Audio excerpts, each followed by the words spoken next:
Well, we were all three there. It's rare. Most people are that not was it. making it. Yeah. That means 2022 is lit.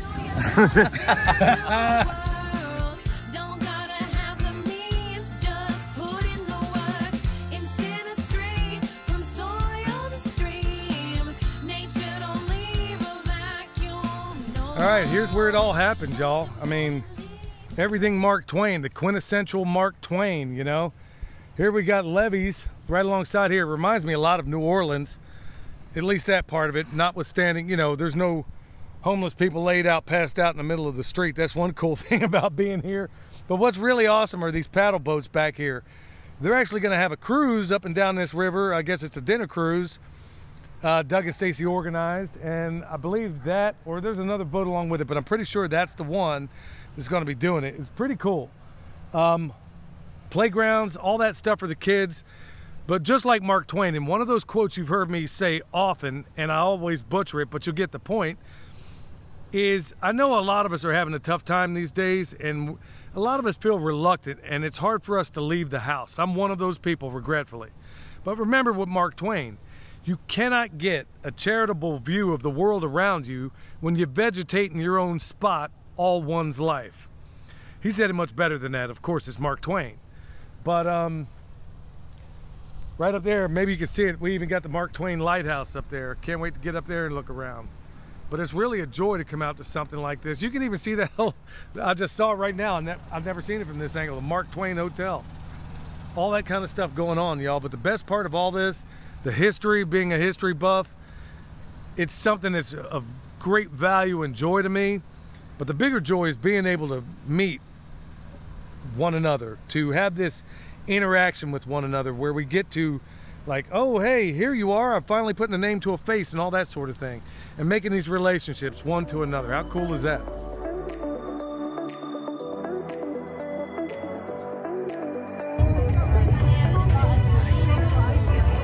Oh, just shout it out loud. Oh, I wasn't sure if you need a whole Independence Acres homestead.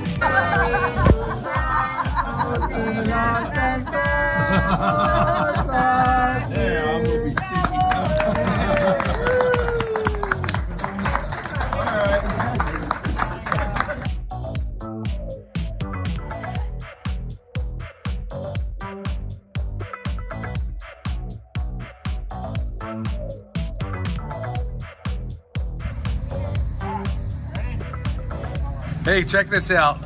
Guess who I ran into out here? It's always in the last places you look. David the Good.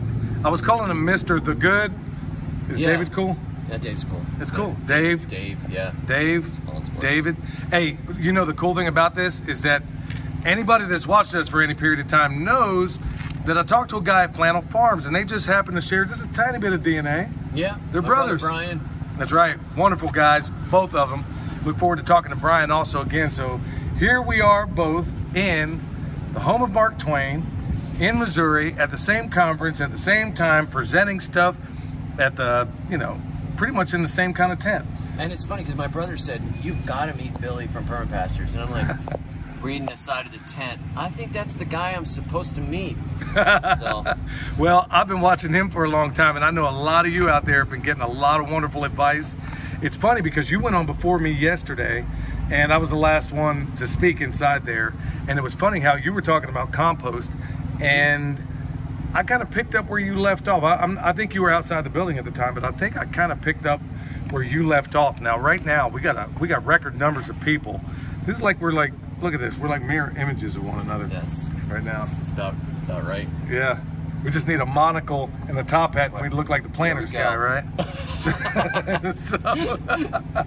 So there's record numbers, I think, and I think you would probably agree that I've never seen a back to the earth and land movement like I'm seeing right now in the United States of amnesia. There's a whole lot of people that are leaving cities. I think you've met a lot of them today too. A lot of them from Chicago and some of those places. I came out of Michigan. I came out of Illinois. I left LA, this woman told me this morning. Mm-hmm. What advice are you giving to these people that are saying, look, I just left these places we call cities, and what advice are you giving? Because I know a lot of people are in that same position right now. What advice are you giving them when they're starting this farming journey? Oh, tell people, first of all, don't make it complicated. You try to get down to the simplicity of it. So look back in time a little bit. How did people used to garden? Single row gardens, things 2 or 3 feet apart, so you don't have to use a lot of irrigation, uses less resources. And you look at Victory Garden. If you go and you look at Pinterest, for example, you get all these ideas. You have to have these beds. You have to have cedar-sided beds. You've got to have, garden in a horse trough. You definitely don't use dirt. You have to buy dirt. You have to buy everything. And that's not really the way it works. Look at what people used to grow in your area. Look at what is growing commercially, because commercial farmers have money involved with it. So they're not going to plant bananas in the Midwest, just like they're not going to be planting wheat in Honduras. You got to figure out what grows in your area, what did people historically feed themselves with, and how did they grow it before they could just drag a garden hose out into the backyard. If you can work with the soil that you have and you can figure out what's going on, and one of the easiest ways to do this is to look around your neighborhood. On YouTube, if you go on YouTube and you look at me, you'd be like, I'm going to grow exactly like David the Good's growing in his garden. But if you're in Minnesota, ain't gonna work. I'm in Lower Alabama. You will have some general principles and some ideas that work.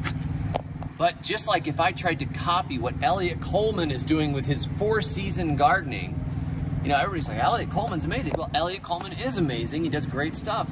But it doesn't work for Lower Alabama. Portions of it I can learn from and I can appreciate.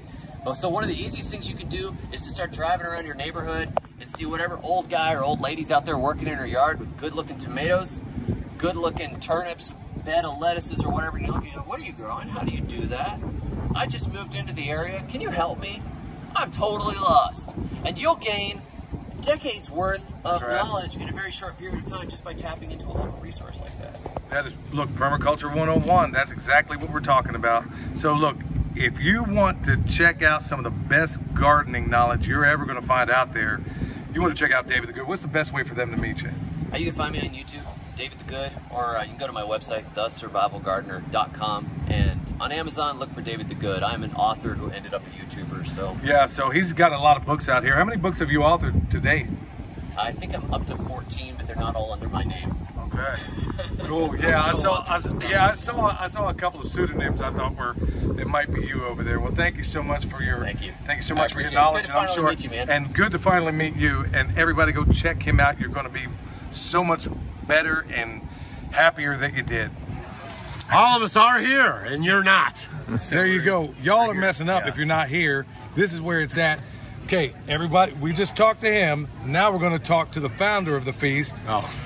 Doug himself. Who cut the power to the event. Man, we lost power today. It's literally off grid with Doug and Stacey. I was giving them a crash course on it. No, it's an hour up without power, but they got it back on, so everybody's cool. We're getting ready to have So they found your hacksaw. Yeah. You know the craziest part about it? The only thing that kept operating out here is the kids' little bounce tent. I will not let them be denied of the axe house. So I got them on a solo power source. But seriously, there's events like this all around the country, right? This is a great event, Homesteading Life Conference. He'll be here next year. We have 500 people. It's kind of a, limited seating engagement, right? But get out there to these events and learn this stuff, right? Your life is going to depend on it, you guys. How many times do you ever be in an event where you see these two in the same place? I don't think it's ever happened before. One other event in Florida. Wow. When you were there. Well. We were all three there. It's rare. Most people are that not was it. Yeah. That means 2022 is lit. All right, y'all, that's a wrap out here at the Homesteading Life Conference. Actually, it's not. I'm going to be doing a little talk on the back tent, talking about the chicken tractor on steroids. Anybody here knows all about that, but you know what's really cool is that a bunch of people that have never, ever, ever heard of this are about to find out about it. So I'm pretty excited about that. But folks, I know things are weird these days. I know things are crazy, but the contacts I've made here and the people I've met in person, like Doug and Stacey, David the Good, so many others out here, the people from the Sun Oven place over here. There's a lot of, this little tent back here for kids. We got a little bouncy axe throwing thing over there. Look, if you're looking for some entertainment and you're looking to get, these things are less important, honestly, for them people like me than the contacts you're going to make out here. I mean that. You're meeting people from all over the country, and then you're going to find out that there are some that were in your backyard you didn't even know about. How cool is that? So I know things are weird, but if you're concerned, and all of us to some extent I think are, take a little bit of time to find something that's probably near you, maybe a couple of hours away. And there we go. So with that said, y'all, if you need anything, you need comfrey, bone sauce, world's best deer repellent, anything else we provide down below, whether it's an EMP shield or chicken processing, it's all there, y'all. Till next time, this is Billy from Perma Pastures Farm, where permaculture is my passion. We'll see you.